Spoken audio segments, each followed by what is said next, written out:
fini, c'est trop tard. Il y a également l'écologie qui provoque des angoisses. Avec cette question, est-ce qu'il est déjà trop tard ? Eh bien apparemment oui. C'est le constat d'une étude publiée dans la revue Nature. Cette revue qui fait référence en la matière nous dit qu'il est trop tard. La fonte des glaces de l'Antarctique semble désormais irréversible. C'est trop tard et c'est pas faute de nous avoir prévenus. Quoi qu'on fasse, eh bien la fonte des glaces de l'Antarctique est désormais irréversible. Irréversible. Vous avez entendu, hein ? Quoi qu'on fasse, c'est mort, c'est irréversible. La banquise fond, effondra, quoi qu'on fasse. Et vu ce qu'on fait...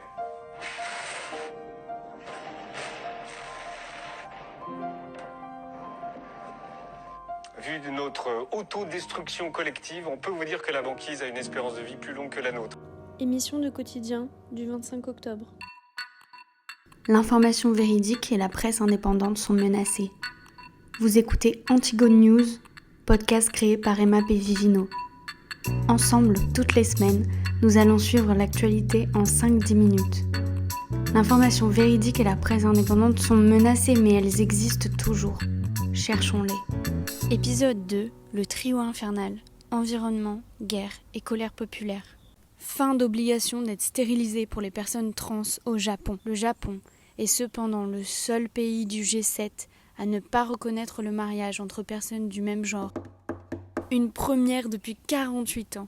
Les manifestations en Islande contre les inégalités salariales font leur retour. Pour la 6e fois depuis 1975, les Islandaises se sont mises en grève pour réclamer l'égalité salariale ce mardi 24 octobre.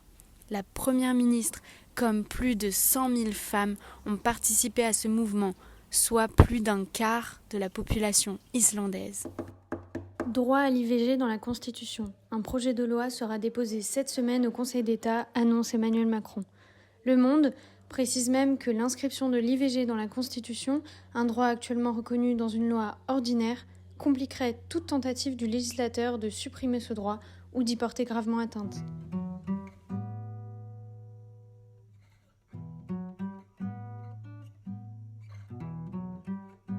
Attention, dépassement. La fonte des glaces du pôle sud est irréversible. Ce processus ne peut pas être inversé, même en limitant le réchauffement à 1,5 degré, comme prévu dans les accords de Paris, explique une étude à paraître dans la revue Nature Climate Change. Chiffre marquant de la semaine. Le monde a perdu 6,6 millions d'hectares d'arbres en 2022. Chaque année, une coalition d'ONG et d'organismes de recherche publie une évaluation de la déclaration pour les forêts.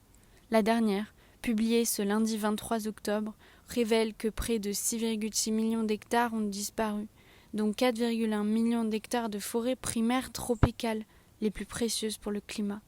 Pour rappel, lors de la COP26 à Glasgow, 145 États s'étaient engagés à mettre fin à la déforestation d'ici 2030. On en est loin. Vivement qu'on crève. Ainsi s'intitule la chronique de Yann Marguet sur Quotidien. Le journaliste se rend au pied du mont Cervin qui domine la station de Zermatt à 3400 mètres d'altitude. Là-bas, des pelleteuses creusent une piste de ski dans le glacier de Théodule, dans le sud de la Suisse. Les images sont révoltantes. Ce mercredi, les ONG ont demandé et obtenu la suspension des travaux sur le glacier, dont une partie a été faite hors du périmètre autorisé. Des pelleteuses dans la neige, mais pourquoi ? Pour la Coupe du monde de ski.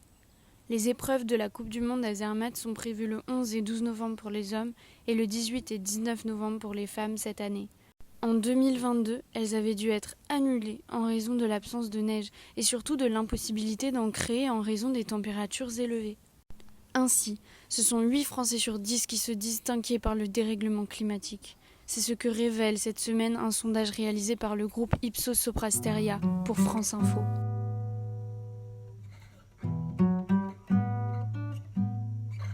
Passons au sport. En football, c'est une semaine européenne couronnée de succès qui s'est achevée pour les clubs français. En Ligue des Champions, Lens poursuit son invincibilité en accrochant un match nul, un partout, face au PSV Eindhoven. Et le PSG a lui survolé le Milan AC en s'imposant sur un score de 3-0, lui permettant de prendre la tête de ce groupe. À ces belles performances sont venues s'ajouter les victoires de Marseille contre l'AEK Athènes et celle de Rennes sur la pelouse du Panathinaikos en Liga Europa. Le LOSC s'est lui aussi imposé contre Bratislava en Ligue Europa Conférence. Alors malgré le naufrage de Toulouse qui s'est logiquement incliné 5-1 face à Liverpool à Anfield, les clubs français ont fait le boulot, permettant un bon coup de boost pour le coefficient UEFA, forcément.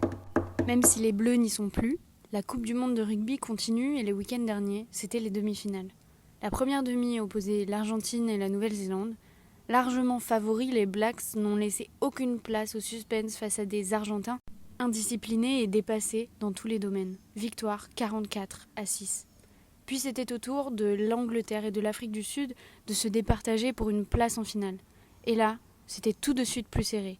Avec une victoire 16-15, les Sud-Africains se sont encore une fois imposés à 1 point, ce qui nous rappelle de mauvais souvenirs. C'est ce week-end que la 3e place a été remportée par l'Angleterre. Mais c'est surtout ce samedi 28 octobre que la finale a été disputée entre les Néo-Zélandais et les Sud-Africains. Précision et rapidité, c'est ce qui aura manqué aux All Blacks pour remporter la finale contre les Sud-Africains, les Springboks. Marque de fabrique, l'écart n'est que d'1 point. 11-12, la finale est donc remportée par les Sud-Africains, clôturant cette rencontre qui aura duré 2 mois et demi, aura mobilisé 2,3 millions de spectateurs ainsi que 130 millions de téléspectateurs. A-t-on seulement le droit au bonheur quand on est supporter français ?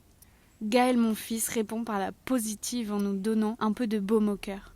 En s'imposant 3-7 en finale face à Pavel Kotov, Monfils confirme son retour à son meilleur niveau et remporte l'Open de Stockholm, le 12e titre de sa carrière.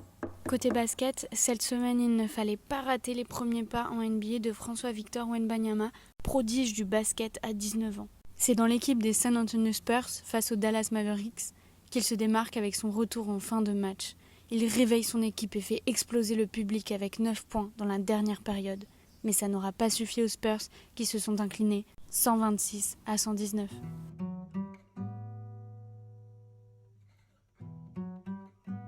Culture et médias. Museu de l'Art Prohibit ou Musée de l'Art Interdit a ouvert ses portes à Barcelone ce jeudi 26 octobre. Le collectionneur catalan, Taxo Benet, y expose les œuvres d'art censurées.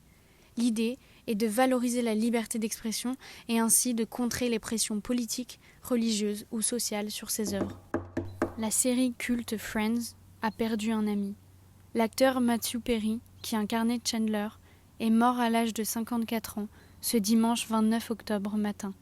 Chandler, personnage drôle, plein de sarcasme et d'affection, va beaucoup nous manquer. Au cinéma, un récit nécessaire pour visibiliser les massacres des populations indigènes. Killers of the Flower Moon de Martin Scorsese est sorti il y a 2 semaines et il est à voir absolument. Wenders a remporté le prix Lumière lundi 23 octobre. Le prix lyonnais a récompensé l'ensemble de sa filmographie, dont Paris, Texas et Les Ailes du Désir font partie. Les sorties de la semaine. Second tour est sorti ce mercredi 25 octobre. Il met en scène le duo drôle de Cécile de France et de Nicolas Marié, mais avec Albert Dupontel, le tragique n'est jamais loin du comique. Deuxième sortie de la semaine, The Old Oak, nouveau et sûrement dernier film du réalisateur Ken Loach. Sa mise en scène, critique et son socialisme évident font des questions sociales comme la pauvreté, les sans-abri ou le droit du travail, le cœur de son traitement cinématographique. Et finalement, réussir à s'imposer dans un milieu marin fait que d'hommes, c'est ce qu'a accompli la grande navigatrice Florence Artaud. Son biopic sortira le 29 octobre au cinéma.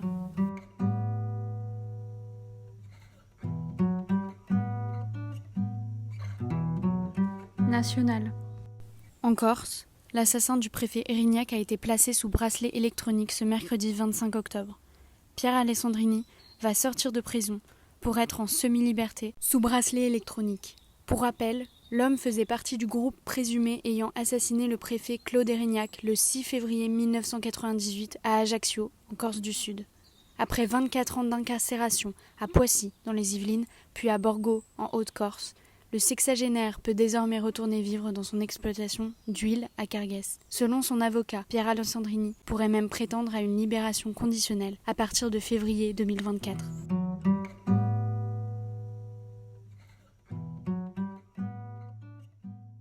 International. Pont aérien mis en place à Acapulco pour évacuer les touristes. Mais que s'est-il passé ? Un pont aérien a été mis en place le vendredi 27 octobre pour évacuer les personnes bloquées à Acapulco au Mexique, a annoncé le gouvernement. La célèbre station balnéaire sur la côte pacifique a été dévastée par l'ouragan Otis. Les autorités font part d'un bilan de 27 morts et 4 disparus. Aux États-Unis, une tuerie dans le Maine fait au moins 18 morts. L'homme est toujours recherché par la police. Les tirs ont éclaté mercredi soir dans au moins 2 lieux différents, une salle de bowling et un bar-restaurant, selon les forces de l'ordre. Le même jour, au terme de 3 semaines de crise au sein du Parti républicain, Mike Johnson est parvenu à réunir l'ensemble des voix de son parti. L'occasion pour nous de revenir sur l'organisation des institutions politiques états-uniennes. Le Congrès des États-Unis est au Capitole à Washington, D.C., qui regroupe le Sénat et la Chambre des représentants. 100 sénateurs sont élus pour 6 ans au Sénat. Après les élections en novembre 2022, le Sénat compte 51 républicains et 48 démocrates. La Chambre des représentants compte pour sa part 435 représentants, dont 222 républicains et 212 démocrates.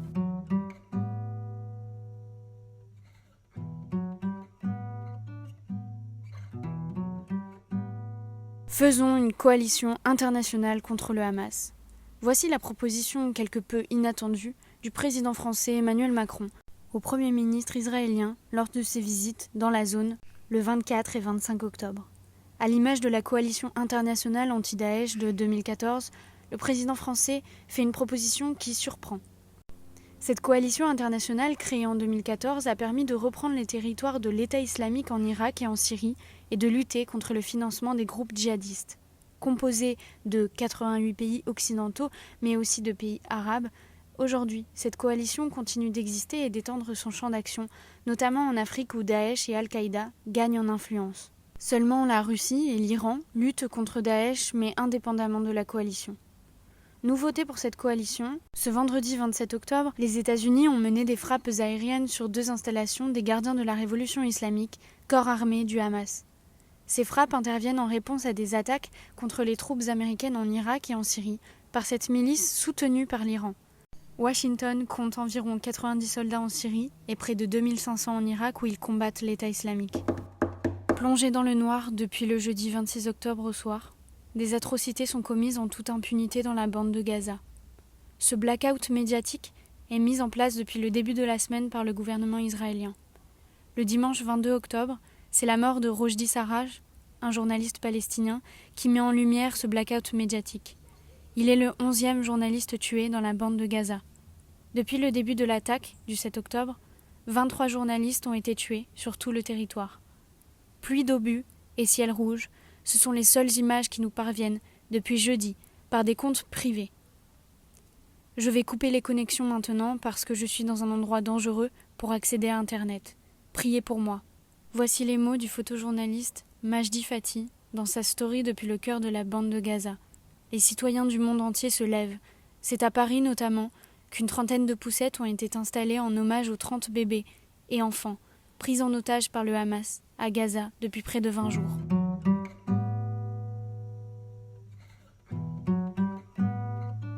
Nesrine Slaoui, journaliste diplômée de Sciences Po.